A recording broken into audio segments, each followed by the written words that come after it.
Shalom Bapak Ibu yang dikasihi Tuhan. Kita akan merenungkan firman Tuhan, namun sebelumnya mari kita berdoa.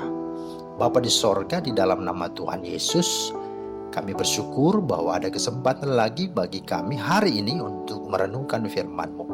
Karena itu kami berdoa, ya Roh Kudus kiranya menolong kami untuk kami bisa memahami firman-Mu dan kami dapat hidupi dalam kesehari-harian kami.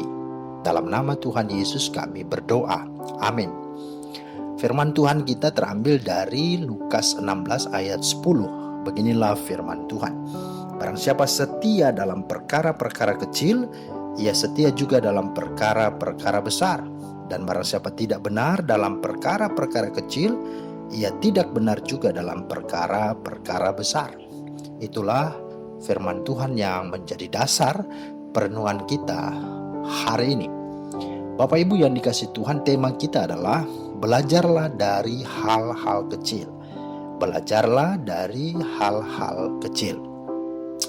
Nah, tidak sedikit kejadian hebat dan luar biasa terjadi dalam hidup ini justru berasal dari sesuatu yang sebenarnya hanyalah hal kecil, sederhana, sepele, bahkan tidak terduga sebelumnya. Baik itu bersifat negatif maupun bersifat positif. Contohnya, ya gara-gara sebuah puntung rokok yang dibuang sembarangan, sebuah hutan lindung bisa habis terbakar. Gara-gara cekcok dua orang pemuda, dua kampung bisa tawuran dan saling bunuh-bunuhan. Dan gara-gara salah berucap, seorang pejabat bisa kehilangan jabatan dan masuk penjara dan lain sebagainya. Nah, Pendeta Ayub Yahya memberikan contoh untuk contoh ekstrim tentang hal yang negatif dan merusak. Sepulang dari gereja, seorang jemaat membuang plastik kue sembarangan setelah memakannya. Tak lama kemudian seorang ibu yang hamil tua lewat dan menginjak plastik tersebut. Lalu ia terpeleset dan jatuh, mengakibatkan si ibu mengalami keguguran. Ironisnya, si ibu tersebut ternyata adalah istri dari pendeta di gereja tersebut yang telah 15 tahun menantikan dan mendambakan kehadiran seorang anak. Penantian selama 15 tahun menjadi sia-sia. Kebahagiaan yang dinanti-nantikan terenggut pula. Akibatnya si ibu depresi berat, suaminya juga ikutan stres. Pelayanannya pun terganggu, jemaat tidak terurus, gereja terbengkalai, dan akhirnya banyak anggota jemaat yang menjadi kecewa dan pindah ke gereja lain. Nah, semua itu hanya gara-gara dari sebuah sampah plastik, kue yang dimakan. Sesuatu yang sangat kecil memang dan sepele, tetapi bisa berakibat fatal jadinya. Nah, di sisi lain ada juga contoh ekstrim tentang hal yang positif. Kalau tadi yang negatif dan ini hal yang positif dan baik. Ya, seorang pendeta akan memimpin KKR di sebuah gereja di luar kota. Dalam perjalanannya ke penginapan, sang pendeta mampir ke warung untuk membeli minuman ringan. Setelah membayar, ia beranjak pergi. Setibanya di penginapan, ia baru tersadarkan kalau ternyata kembalian yang diterimanya kelebihan Rp500. Pendeta ini bergumul mau balik lagi atau tidak. Ya, rasanya capek kalau ke warung tadi begitu ya. Lagi pula toh ya cuman Rp500. Jumlahnya sangat kecil dan sepele ya. Tetapi hati kecilnya digelisahkan Tuhan. Dan setelah bergumul cukup lama, akhirnya ia pun kembali ke warung itu dan mengembalikan uang yang hanya Rp500 tersebut. Ketika pemilik warung menerimanya, ia sangat terharu. Ia tidak menyangka bahwa di zaman sekarang ini masih ada juga orang yang tulus dan jujur seperti itu. Singkat cerita, akhirnya pemilik warung tersebut tergerak hatinya untuk mengikuti KKR yang dipimpin sang pendeta. Dan pemilik warung tersebut akhirnya bertobat. Hanya karena hal yang awalnya terlihat sangat sepele dan kecil. Hanya uang Rp500. Nah, Bapak Ibu yang dikasihi Tuhan, apa hikmah dan pelajaran dari kedua contoh ini? Setidaknya ada 3 hal.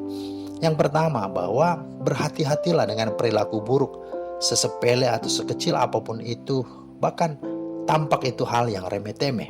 Mengapa? Karena semua itu bisa saja menyebabkan terjadinya hal yang sangat buruk, yang sangat fatal, yang kita tidak pernah bayangkan sebelumnya. Ya, seperti kisah tentang istri dari pendeta yang jatuh ya. Nah, yang kedua, jangan juga sungkan atau merasa tidak berguna untuk berbuat baik, walau hal itu tampak kecil dan sepele, karena kita tidak tahu kebaikan sebesar apa yang akan ditimbulkan olehnya. Bisa saja sesuatu yang luar biasa berawal dari kebaikan kecil yang kita lakukan. Ya, kita bisa mulai melakukan kebaikan-kebaikan kecil seperti memberi senyum, mengucapkan terima kasih, atau mengirimkan SMS atau WA, hanya sekedar bertanya kabar, dan lain sebagainya. Dan itu semua adalah sesuatu yang kecil dan sepele, tidak perlu memerlukan usaha keras dan tidak butuh biaya besar.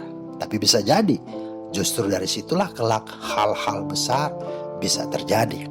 Seperti contoh ya, si pemilik warung ya dan pendeta tadi ya, akhirnya si pemilik warung bisa bertobat hanya karena uang rupiah sebesar 500 rupiah. Dan ini sesuatu yang luar biasa.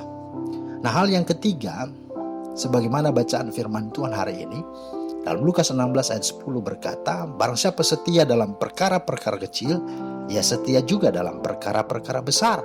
Dan barang siapa tidak benar dalam perkara-perkara kecil, ia tidak benar juga dalam perkara-perkara besar. Artinya Tuhan mau tegaskan bahwa sukses atau tidak suksesnya seseorang, baik atau tidak baiknya seseorang, serta diberkati atau tidak diberkatinya seseorang, itu terletak kepada apa? Itulah terletak kepada apakah ia setia pada perkara-perkara kecil atau tidak. Maka sebagai kesimpulan dan sikap kita adalah bahwa tidak ada orang yang begitu kecil sampai ia tidak bisa menghasilkan perkara besar yang luar biasa. Tidak ada juga orang yang begitu sederhana sehingga ia tidak dapat berbuat sesuatu yang besar bagi sesamanya. Maka jangan pernah merendahkan diri kita sendiri, pun jangan pernah merendahkan orang lain. Sebaliknya, tidak ada orang yang begitu bijak dan bacik dan begitu pintar sehingga ia tidak dapat melakukan kesalahan dalam hidupnya. Maka jangan takabur, jangan sombong, arogan, apalagi jumawa. Tetapi mawas dirilah selalu bahwa suatu kali kelak Tuhan akan berkata, baik sekali perbuatanmu, hai hambaku yang baik dan setia. Engkau telah setia dalam perkara kecil, maka aku akan memberikan kepadamu tanggung jawab dalam perkara yang besar. Mari masuklah dan turutlah dalam kebahagiaan Tuhanmu. Wow, itu dalam Matius 25 ayat 21. Betapa bahagianya, bukan? Mari, mulai sekarang belajarlah dari hal-hal kecil, even itu hal yang sepele dan remeh-temeh, karena Tuhan Yesus pasti memberkatimu. Amin.